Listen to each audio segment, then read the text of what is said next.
Hello বন্ধুরা, তোমরা কেমন আছো?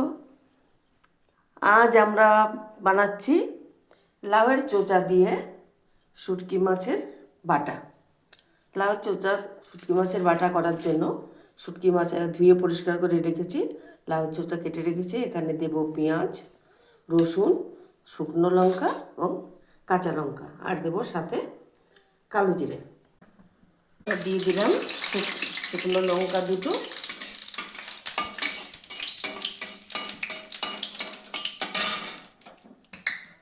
এখানে দিয়ে দিব রসুন,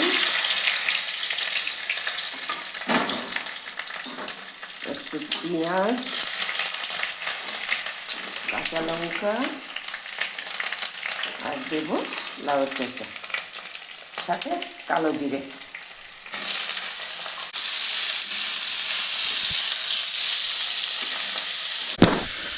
আমরা এটাকে একটুখানি ভাজা ভাজা করে নেব, তারপরে শুটকি মাছটা দিয়ে একসঙ্গে ভেজে তারপরে বেটে নেব। ও আচ্ছা আচ্ছা, হ্যাঁ মাছটা দিয়ে দিলাম।